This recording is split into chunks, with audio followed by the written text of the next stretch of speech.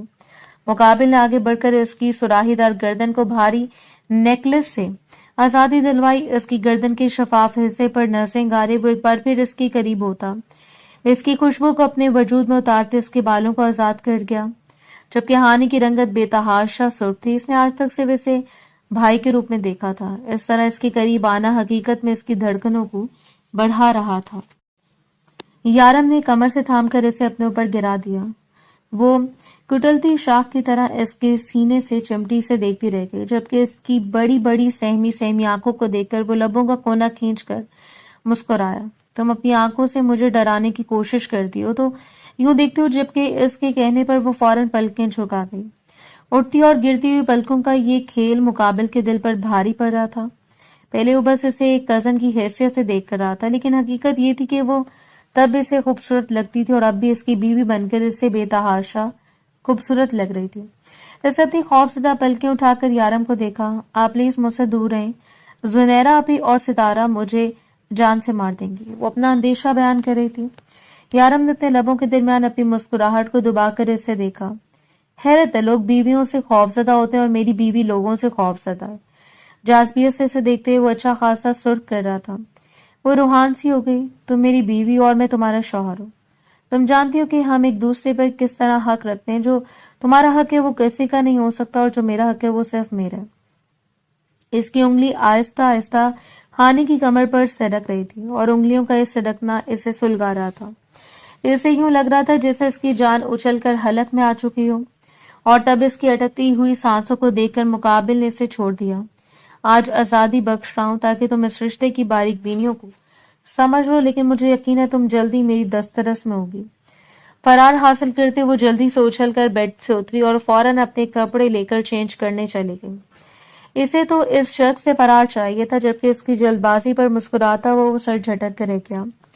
یہ رشتہ چاہے آغا جان کی مرضی سے ہوا تھا، لیکن نکاح اس نے اپنی مرضی سے کیا تھا۔ پچھلے کتنے دنوں سے مسلسل اسی لڑکی کے بارے میں سوچ رہا تھا، دل میں خلش تھی کہ فرخندہ بیگم کے بقول تیمور کے ساتھ اس کی شادی لو میرج تھی۔ اسے یہ اندیشہ تھا کہ وہ تیمور سے محبت نہ کرتی ہو، لیکن پھر تیمور سے اس کا خوفزدہ ہونا، یہ دو باتیں تھی جو اس سے دو طرفہ سوچ میں مبتلا کیے ہوئے تھے۔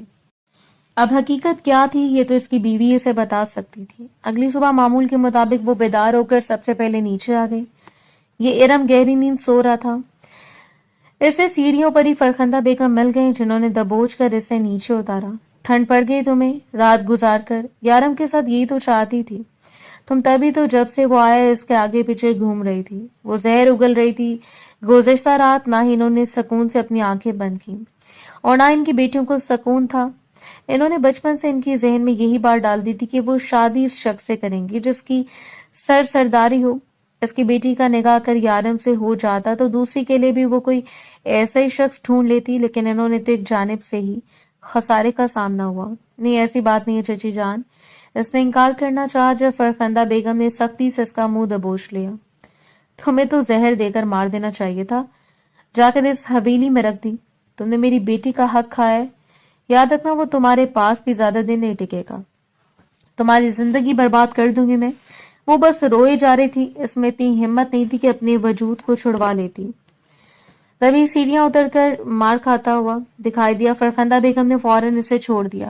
اتنی صبح جاگنے کی کیا ضرورت تھی میری جان، شوہر کے ساتھ ہی نیچے آیا جاتا ہے، انہوں نے تو پینترا ہی بدل دیا۔ یارم نے آگے بڑھتے ہوئے اس کی گردن میں ہاتھ ڈال کر اسے اپنے قریب کر لیا۔ وہ اس کے آنسوں کو دیکھ چکا تھا اور فرخندہ بیگم کی باتیں بھی سن چکا تھا۔ ابھی اس حویلی میں اس حویلی کے اکلوتے سردار کی بیوی ہے، یعنی کہ ہونے والے سردار نے اس کے لیے خصوصی طور پر رعایت کیا کرے۔ چچی جان، اس کی عزت اور تکریم میں کوئی فرق نہیں آنا چاہیے۔ رہی بات نیچے آنے کی تو وہ اس کی مرضی پر ڈیپینڈ کرتا ہے، اور اس کی مرضی کے سامنے یارم بھی کچھ نہیں۔ ہوتے ایک رات میں پان سے پلٹ گیا۔ فرخندہ بیگم کو تو یقین ہو گیا کہ اس لڑکی نے کوئی جادو ٹونا کر دیا، جس سے اس کی ماں نے نعیم صاحب پر جادو ٹونا کر رکھا تھا، بالکل اسی طرح۔ کیا کہہ رہی ہیں امی؟ یارم نے اس کے ایسا کیا کر دیا گیا؟ زنیرہ تو گویا مرنے کے قریب تھی۔ ہاں، اور تم لوگ ہاتھ پر ہاتھ دھر کر بیٹھی رہو۔ میں نے کتنے ہاتھ پاؤں مارے، لیکن تم دونوں نے ناک کٹوا دی میری۔ وہ رات سے 10 مرتبہ نے جھاڑ چکی تھی، ایک بار مزید اضافہ ہو گیا۔ وہ جانتا تھا کہ وہ اسے بہت زیادہ خوف زدہ ہے، نہ ہی وہ اس کا اعتماد حاصل کر پا رہا ہے اور نہ اس کے دل سے اپنے خوف کو نکال پا رہا ہے۔ ہاں، لیکن حویلی میں سب کے سامنے وہ اسے عزت دلوانے میں کامیاب ہو چکا تھا۔ اس نے سختی سے منع کر دیا کہ کوئی بھی اس کی اجازت کے بغیر اس کی بیوی سے فضول بات نہیں کرے گا۔ وہ گھر کی کسی کام کو ہاتھ نہیں لگائے گی، اور اگر کسی نے اس پر سرداری دکھانے کی کوشش کی تو اسے یارم کے سامنے جواب دینا پڑے گا۔ وہ یارم کی موجودگی میں اس کے کمرے میں رہنے کی بجائے زیادہ تر شائستہ بیگم کے پاس چلی جاتی۔ 3-4 دن ہو چکے تھے ان کی شادی کو۔ زنیرہ اور ستارہ اپنی زبان کو کنٹرول کر چکی تھیں، یارم کے ڈر کی وجہ سے، لیکن ان کی آنکھیں ان کے کنٹرول میں نہیں تھیں۔ اس روز وہ کمرے سے باہر نکل رہی تھی جب یارم نے اس کی نازک سی کمر کو ہاتھ ڈال کر اسے اپنی جانب کھینچ لیا اور وہ اس کے سینے سے لگی اس کی آنکھوں میں دیکھتی رہ گئی۔ میں یہاں تمہیں اپنے لیے لے کر آیا ہوں، تمہیں نہیں لگتا کہ تھوڑا ٹائم تمہیں اپنے شوہر کو دینا چاہیے؟ وہ ہرگز بھی اس کے گمان نہیں تھا، جانتا تھا کہ فرخندہ بیگم نے اسے کس اذیت میں مبتلا کر دیا۔ اتنے دنوں میں اس کے بارے میں وہ یہ سب کچھ تو جان پایا تھا کہ وہ یہ بھی سراسر جھوٹ تھا کہ وہ تیمور سے محبت کرتی ہے، بلکہ یہ رشتہ فرخندہ بیگم کی رضامندی سے طے پایا۔ وہ نہ تو تیمور کو پہلے سے جانتی تھی اور نہ اس کے تعلقات کسی کے ساتھ تھے۔ نہ جانے کیوں یہ سوچ کر ایک اطمینان سا اس کے دل میں اترتا چلا گیا، اور شومی قسمت اس کی روز دن میں تیمور اسے ملنے آیا۔ بارات اگر 1-2 گھنٹہ لیٹ ہو جاتی ہے تو اس کا مطلب یہ نہیں کہ کسی کی منگوہا کو اپنی بیوی بنا لیا جائے۔ شاہ صاحب اور دھرمی سے اس کے سامنے کھڑا تھا۔ اسے بھی طلاق دے دو، میں اسے پانے کے لیے تیار ہوں، فوراً نکاح کر لوں گا۔ اور اس کا دل چاہا کہ وہ آگے بڑھ کر تیمور کے منہ پر بے در پہ تھپڑ لگا دے۔ تمہیں اندازہ ہونا چاہیے کہ تم یہاں کھڑے ہو کر کس کی بارے میں بات کر رہے ہو؟ یارم شاہ کی بیوی کے بارے میں۔ کون سی بیوی ہے شاہ صاحب؟ جس کے جسم پر لباس میرے نام کا تھا، جس کے ہاتھوں کی مہندی میرے نام کی تھی، جس کا بناؤ سنگار میرے نام کا تھا، اور شاید جس کے خواب بھی میرے نام کے۔ اگر خریدنے کی کوشش کی تو اس کی آنکھوں میں موجود خوف بھی میرے نام کا ہوگا۔ جبکہ اس نے آگے بڑھ کر اسے گردن سے دبوچ کر پیچھے دھکیل دیا۔ خبردار، یہ نہ ہو کہ تمہیں واپس جانے کے لیے کندھوں کا سہارا لینا پڑے۔ اگر چاہتے ہو اپنے قدموں پر واپس جاؤ تو چپ چاپ پلٹ جاؤ، اور آج کے بعد کبھی بھی اس لڑکی کی تمنا لے کر کسی دروازے تک نہ آنا۔ اسے تیمور کی آنکھوں میں ہوس صاف نظر آ رہی تھی۔ اسے صرف جسم کی ہوس تھی، صرف اس کے حسن سے متعارف ہونا چاہتا تھا۔ وہ نہ تو اس کی محبت تھی اور نہ ہی کبھی بن سکتے تھے، بس بے پناہ دولت کا لالچ۔ اس روز یارم شاہ نے اس کے ساتھ جو رویہ اختیار کیا تھا، اس کے بعد اسے یقین تھا کہ وہ کبھی بھی اس کے دروازے پر نہیں پھٹکے گا۔ وہ یہاں صرف اس لیے آیا تاکہ اپنے اندر کی بھڑاس کو کم کر لیں، تاکہ وہ شرمندگی کو کم کر لے کہ حقیقت تو یہ تھی کہ شرائط نہ ماننے کی وجہ سے جان بوجھ کر صدیقی نے بارات کو لیٹ کر دیا، تاکہ اکبر شاہ کو اچھی طرح اندازہ ہو جائے کہ یہ رشتہ ان کی رضامندی سے طے نہیں پایا، اور نہ ہی وہ سب بہو بنا کر لے جانے کے لیے رضامند ہے۔ تب تک انہوں نے نہیں سوچا تھا کہ معاملہ اتنی سنگین شکل اختیار کر لے گا۔ اس ساری بات کو اس نے ہانی کے سامنے بیان نہیں کیا۔ اس وقت وہ بس مخمور نگاہوں سے اس شومئی سے لڑکی کو دیکھ رہا تھا، اس کے بالوں کو کیچڑ سے آزاد کروا کر پشت پر بکھرے ہوئے ان کی خوشبو کو اپنے وجود میں اتارتا چلا گیا، جبکہ وہ آج پہلے سے زیادہ خوف زدہ نہیں تھی بلکہ ریلیکس تھی۔ اس کی قربت کی جھجک تھی، لیکن پھر بھی اسے یقین تھا کہ یہ شخص اس کے لیے اچھا ہمسفر ثابت ہوا ہے۔ ویسے بھی یارم شاہ نے اسے جتنی عزت دلوا دی تھی، آج تک حویلی میں سے وہ مقام اور عزت کوئی نہیں دلوا سکا۔ شاہ صاحب پلیز، اس نے اپنا کپ کپاتا ہوا ہاتھ اس کے چوڑے سینے پر جما دیا۔ رحم کرو بیگم، اور کتنا انتظار کرواؤ گی؟ جان لینی ہے میری؟ اسے قریب کرتے ہوئے وہ اس کی شہرت پر اپنے لب رکھ چکا تھا، جبکہ گدگدی کے باعث وہ کھلکھلا کر ہنس پڑی۔ وہ پہلی بار اسے یوں ہنستے ہوئے دیکھ رہا تھا۔ اس کے ڈمپل بالکل واضح تھے، اور بےتابی سے اس کے ڈمپلز پر باری باری لب رکھتا وہ اس کی چمکتی آنکھوں کو دیکھتا رہ گیا۔ اب تم یہ لمحہ بھی میری دسترس سے فرار نہیں ملے گی۔ اس کی بےتابی عروج پرتی سے بازوں میں بھر کر بستر تک لاتے، بامشکل اپنی دھڑکنوں کو سنبھال کر اس کی گردن پر بے تحاشا لب رکھتے وہ اسے بھی مخمور نہ ہونے پر مجبور کر گیا۔ جبکہ پورے حق سے یارم کے گلے میں بازو ڈالے وہ اپنا آپ اس کے سپرد کر گئی تھی۔ وہ اسے مخمور کر رہا تھا، اس کی محبت میں پور ڈوب کر، اس کی گہرائیوں میں اتر کر اپنی زندگی کے ہر برے تجربے کو فراموش کر رہا تھا۔ یہ لڑکی اس کی زندگی میں آ گئی ایک شفاف قطرے کی طرح، ہر طرف سے پاکیزہ، جس پر وہ آنکھیں بند کر کے یقین کر سکتا تھا۔ بے تحاشا اس کے لبوں پر اپنے لب رکھتے وہ اسے اپنے جنون سے متعارف کروا رہا تھا، ہر سلگتے ہوئے دل پر گویا آگ پھن کر انہوں نے ایک دوسرے کو تکمیل کا درجہ دے دیا۔ یارم کا جنون حد سے بڑھنے لگا تو اسے بامشکل سانس لینے کے لیے اسے خود سے دور کیا تھا، جبکہ انہماک سے اس کے چہرے کو دیکھ کر وہ پرسکون سے انداز میں اس کے سینے پر سر جما گیا۔ تو میرا کمفرٹ زون ہو ہانی، تم جانتی ہو تمہارا پاس رہ کر مجھے کتنا سکون ملتا ہے۔ وہ آہستگی سے اقرار کر رہا تھا، اس نے کبھی نہیں سوچا تھا کہ وہ اتنے شاندار مرد کی اکلوتی وارث بن جائے گی۔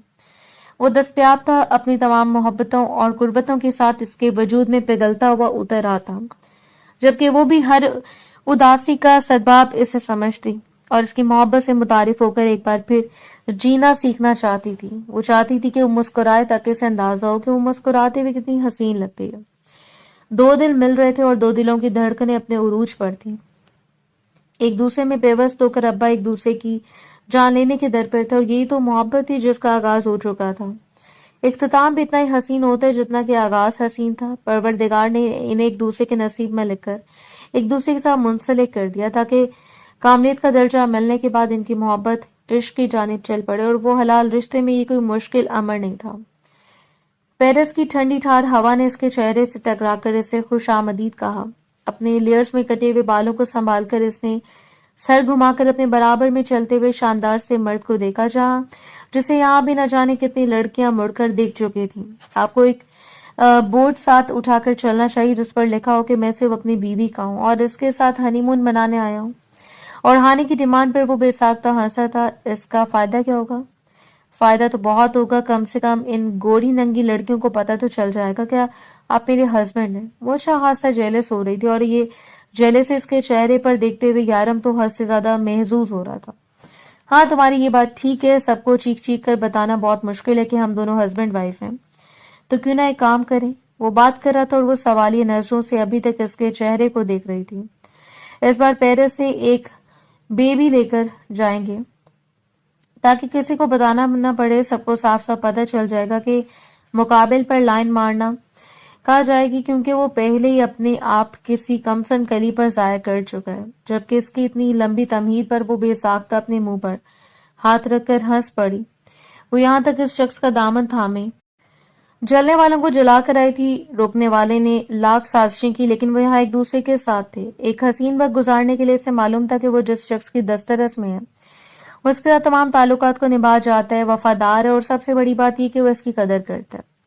اس نے ایک بار بھی اپنے لفظوں میں بات نہیں آنے دی کہ یہ نکاح اس کی رضامندی سے نہیں ہوا، بلکہ اپنے ہر عمر سے، اپنی محبت سے، اپنے لمس سے یقین دلایا کہ یارم شاہ اسے پا لینے کے بعد پروردگار کا شکر گزار ہے۔ وہ جسے لگتا تھا کہ اس کی روکی پیکی زندگی میں کبھی کوئی رنگ بھرنے والی نہیں آ سکتی، تبھی سے وہ مل گئی جسے وہ دیکھ کر اس کا دل دھڑک جائے، بے تحاشا سے محبت کرنے پر مجبور ہو جائے۔ اس لڑکی کو اپنے سامنے دیکھ کر وہ یہی محسوس کیا کرتا، اس کا دل دھڑکتا، بے چینی رگ رگ میں پھیل جاتی اور آنکھیں بے قرار ہو کر اسے دیکھتی رہ جاتی۔ وہ جو محبت سے لبریز تھی، صرف مسکراتا دیکھ کر، جس نے اپنی زندگی کے تمام تر مسائل کے باوجود صرف شکر کرنا سیکھا تھا، کیونکہ شکر گزاری ایک ایسا عمل ہے جو بھی ادا کرتا ہے پروردگار اسے پہلے سے زیادہ نوازتا ہے، وہ سب کچھ نواز دیتا ہے جس کی وہ کبھی تمنا کرتا ہو۔